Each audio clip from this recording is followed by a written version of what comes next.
Assalamualaikum warahmatullahi wabarakatuh. Apa kabar teman-teman? Semoga dalam keadaan baik ya. Pada kali ini saya akan membahas mengenai materi konsep program semester, tahunan, dan RPP. Langsung saja masuk kepada materi yang pertama, yaitu pengertian program semester. Program semester merupakan penjabaran dari prota sehingga program tersebut tidak bisa disusun sebelum tersusun prota atau program tahunan. Program semester berisikan garis-garis besar mengenai hal-hal yang hendak dilaksanakan dan dicapai dalam semester tersebut. Selanjutnya, komponen dan langkah-langkah penyusunan program semester.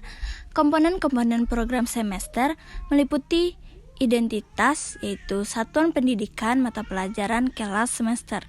Kemudian standar kompetensi, kompetensi dasar, materi pokok, kegiatan pembelajaran, indikator, penilaian seperti teknik, bentuk, instrumen, contoh instrumen, dan kemudian alokasi waktu, sumber belajar, dan karakter.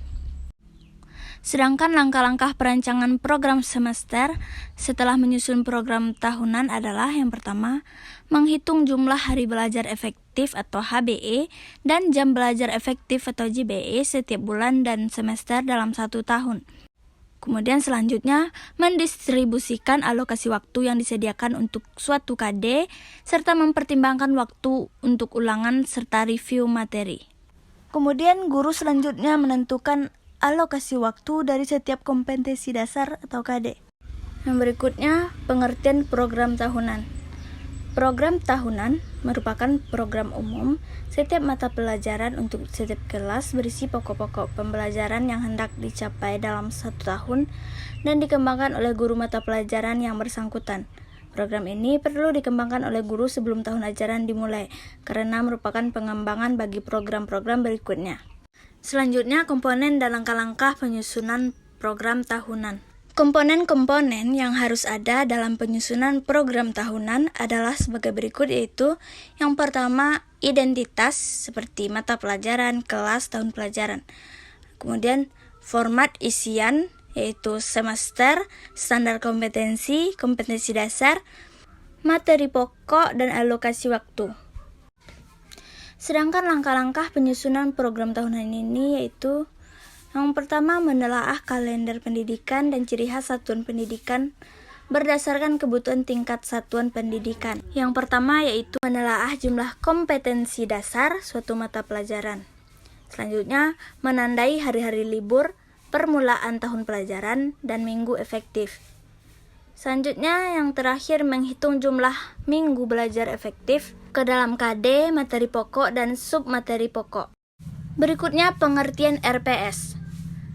RPS atau Rencana Pelaksanaan Pembelajaran merupakan rencana yang menggambarkan prosedur dan pengorganisasian pembelajaran untuk mencapai satu kompetensi dasar yang ditetapkan dalam standar isi yang telah dijabarkan dalam silabus. Ruang lingkup pada rencana pembelajaran paling luas mencakup satu kompetensi dasar yang terdiri atas satu atau beberapa indikator untuk satu kali pertemuan atau lebih. Secara definisi, rencana pelaksanaan pembelajaran merupakan keseluruhan proses pemikiran dan penentuan semua aktivitas yang akan dilakukan pada masa kini dan masa yang akan datang dalam rangka mencapai tujuan. Selanjutnya, komponen RPP. Menurut Permendikbud nomor 81A tahun 2013 lampiran 4 tentang implementasi kurikulum pedoman pembelajaran, RPP paling sedikit memuat yaitu yang pertama tujuan pembelajaran, kemudian materi pembelajaran, metode pembelajaran, sumber belajar, dan penilaian. Berikutnya yaitu langkah-langkah penyusunan RPP. Langkah-langkah yang dapat dilakukan dalam penyusunan rencana pelaksanaan pendidikan yaitu yang pertama, mengkaji silabus tematik meliputi KI dan KD, materi pembelajaran, proses pembelajaran, penilaian pembelajaran, alokasi waktu, dan sumber belajar. Yang kedua yaitu merumuskan indikator pencapaian KD. Kemudian yang ketiga merumuskan tujuan pembelajaran. Yang keempat mengembangkan materi pembelajaran. Yang kelima menjabarkan kegiatan pembelajaran yang ada pada silabus dalam bentuk yang lebih operasional berupa pendekatan saintifik disesuaikan dengan kondisi siswa dan satuan guru termasuk penggunaan media, alat, bahan, dan sumber belajar. Yang keenam yaitu menentukan alokasi waktu untuk setiap pertemuan berdasarkan alokasi waktu pada silabus. Selanjutnya dibagi ke dalam kegiatan pendahuluan, inti, dan penutup. Yang ketujuh, mengembangkan penilaian pembelajaran dengan cara menentukan lingkup, teknik, dan instrumen penilaian, serta membuat pedoman penskoran. Yang kedelapan yaitu menentukan strategi pembelajaran remedial segera setelah dilakukan penilaian. Yang kesembilan, menentukan media, alat, bahan, dan sumber belajar disesuaikan dengan yang telah ditetapkan dalam langkah penjabaran proses pembelajaran. Nah, sampai di sini penyampaian materi dari saya pada kali ini. Saya sudahi dengan wabillahi taufik wal hidayah. Wassalamualaikum warahmatullahi wabarakatuh.